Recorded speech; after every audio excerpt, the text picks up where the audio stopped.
आपके पास प्रेम है, आप लोगों को प्रेम दें। आपके पास क्षमा है, लोगों को क्षमा प्रदान करें।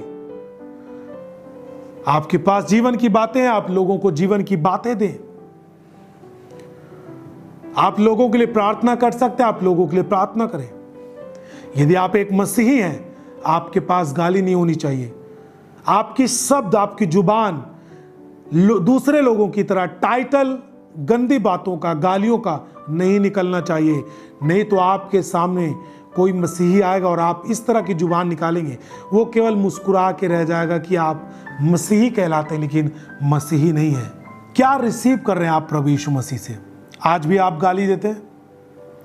आज भी आप एक माँ बाप होकर अपने बच्चों को श्राप देते हैं सुबह उठकर? क्या आपने ग्रहण किया आज तक? पतरस और यूहन्ना तो लंगड़े को चला दिए।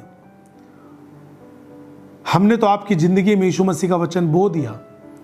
अब क्या आप अपनी जिंदगी के द्वारा आप अपने बच्चों के लिए बो रहे हैं, अपने गांव समाज के लिए बो रहे हैं? क्या बो रहे हैं आप?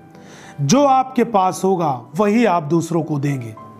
देखिए, जब परमेश्वर ने मनुष्य को बनाया तो उसने मनुष्य के अंदर, बाइबल कहती है उत्पत्ति पुस्तक में कि परमेश्वर ने जब मनुष्य को बनाया तो अपने स्वरूप और अपनी समानता में बनाया। परमेश्वर ने मनुष्य को इसलिए नहीं बनाया कि वो पाप में करे, वो गाली दे, वो नफरत करे, वो ईर्ष्या करे, लीला क्रीड़ा करे। वो इसलिए नहीं बनाया परमेश्वर कि लोग मुझे बना करके मेरी आराधना करें, परंतु परमेश्वर ने इसलिए बनाया कि लोग मेरी प्रशंसा करें, मेरी तारीफ करें और अपने जीवन को मुझ में होकर, मेरे स्वरूप में होकर काम करें और मेरी मर्जी को इस पृथ्वी पर पूरा करें। लेकिन पाप के कारण सब कुछ खत्म हो चुका था। हमें और आपको जब तक पाप में थे कुछ समझ नहीं आ रहा था कि हमें क्या करना चाहिए, क्या करना चाहिए था।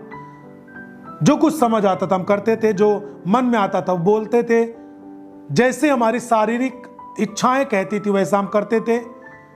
बेविचार के लिए मन होता था तो वो करते थे, चोरी के लिए तो वो करते थे, नशे के मन करता था तो वो करते थे, चाहे माँ बाप से छुप कर करते थे, चाहे सामने करते थे, लेकिन करते थे।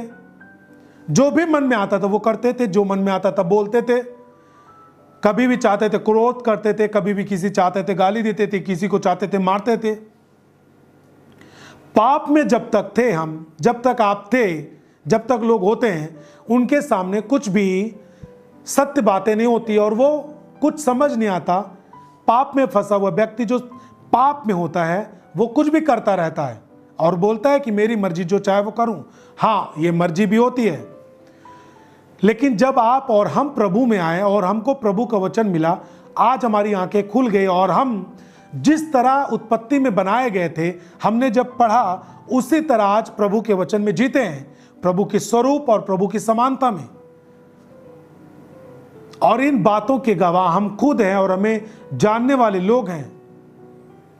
यदि आपके गांव के लोग, आपके परिवार के लोग, आपके बच्चे, आपके माता पिता, बच्चों सुनो, आपके माता पिता जब तक इस बात की गवाही ना दे मेरा बच्चा बदल गया यीशु मसीह के कारण, मेरा बच्चा बदल गया, ये परिवार बदल गया, ये माता पिता बदल गए, ये रिश्तेदार बदल गया, जब तक गवाही ना दे, आप समझ लीजिए कि आपको पूरी तरीके से सुधार करने की जरूरत है। क्योंकि आपके पास जो रहेगा वही आप देते जाएंगे। जो आपके मन में होगा, बाइबल कहती है, वो आपकी जुबान पे आएगा। आप वो काम करेंगे ही करेंगे जो आपके अंदर है। चाहे जितनी पवित्र सभा में आपको बैठा दिया जाए, यदि आपके मन में पाप भरा है, व्यभिचार की लत से भरे हैं, आंखों में आपके पाप भरा है, आप उसी नजरिए से वहां भी देखेंगे, चाहे जितने पवित्र जगह पर आपको बैठा दिया जाए। हालेलुया। आप अपने जीवन के द्वारा क्या देना चाहते हैं लोगों को? क्या सिखाना चाहते हैं? क्या देना चाहते हैं? क्या आप व्यभिचार को? जवाब दें आप। क्या आप अपने जीवन के द्वारा दूसरों को नशा देना चाहते हैं? पतरस और यूहन्ना ने तो चलाने के लिए सामर्थ्य दे दी। क्या आप नशा देना चाहते हैं? क्या आप दूसरों के जीवन में अपने जीवन के द्वारा बुराई बोना चाहते हैं? क्या गाली बोना चाहते हैं? आप चाहते हैं कि आपका बच्चा बदले, लेकिन आप खुद पाप में व्यस्त हैं। कभी नहीं बदल सकता आपका बच्चा। आपको बदलना पड़ेगा, आपको प्रार्थना में जीना पड़ेगा, आपको वचनों में जीना पड़ेगा। वचनों को सुनना पड़ेगा, प्रभु की सामर्थ में आपको बढ़ना पड़ेगा, वरदानों में बढ़ना पड़ेगा, अन्य भाषाओं में आपको बातें करनी पड़ेगी। वचनों को जितना हो सके उतना अपने जिंदगी में रखना पड़ेगा। जब आप रखेंगे तभी आप अपने जीवन के द्वारा पाप नहीं बल्कि जीवन दे पाएंगे, प्रेम दे पाएंगे, शांति दे पाएंगे। आप जब बोलेंगे तो ऐसा बोलेंगे जैसा परमेश्वर का वचन।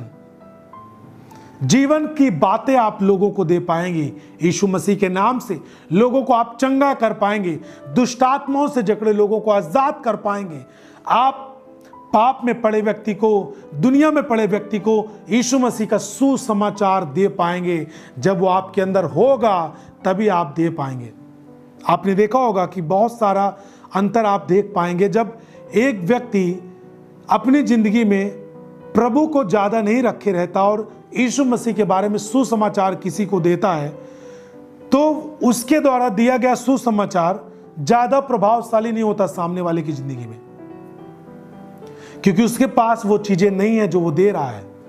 लेकिन एक बदला हुआ व्यक्ति, पतरस और यूहन्ना की तरह, चेलों की तरह, हमारे तरह, प्रभु के लोगों की तरह, आपकी तरह, वचनों में जड़ पकड़ा हुआ व्यक्ति, वचनों में चलने वाला व्यक्ति, प्रार्थना करने वाला व्यक्ति, सारी प्रभु की आज्ञाओं में चलने वाला व्यक्ति, नशे से, बेविचार से आजाद हो गया वाला व्यक्ति, यदि वो किसी को सुसमाचार देता है तो वो व्यक्ति के द्वारा दिया गया सुसमाचार जल्दी उगता है और फल लाता है। क्यों? क्योंकि जो उसके पास था वो सामने वाले के जीवन में ट्रांसफर हो चुका है। क्योंकि पतरस और यूहन्ना ने कहा उस भिखारी से हमारी ओर देख, और वो देखने लगा कुछ पाने की आशा में। हाँ, ये मुझे कुछ देगा, हाँ मुझे कुछ देगा। आपके पास नहीं है तो वो नहीं ताकेगा सामने वाला व्यक्ति। यदि आपकी जिंदगी में वो बातें नहीं है तो आपकी बातें कोई नहीं सुनेगा। अरे नशेड़ी आदमी है, छोड़ो यार, अरे नशेड़ी आदमी है, चौराहे पे जाके बकबक करता रहता है, ना खाने को सही से ना पीने सही से है, ये केवल दूसरों के बारे में विरोध करता है और बोलता है मैं बहुत धार्मिक व्यक्ति हूं। पान खा के चारों ओर पिच पिच करता रहता है और बोलता है कि मैं सच्चाई का काम कर रहा हूं, मैं अपने आराध्य के लिए काम कर रहा हूं, मैं जिसकी आराधना करता हूं उसके लिए काम करता हूं। गाली देता है, झूठी रिपोर्ट कराता है। तो आप सुनिए, लोग उसकी कितनी देर सुनेंगे। लेकिन जब आप पूरी तरीके से बदले होते हैं, पतरस यूहन्ना की तरह किसी को भी 15 मिनट आप टाइम लेकर उसको समझाते हैं, सामने वाला व्यक्ति आपकी सुनेगा। क्योंकि आप जब बोल रहे हैं आपके अंदर वो है पवित्र आत्मा जो सामने वाले व्यक्ति की जिंदगी को पूरी तरीके से बदल के रख देगा। आमीन।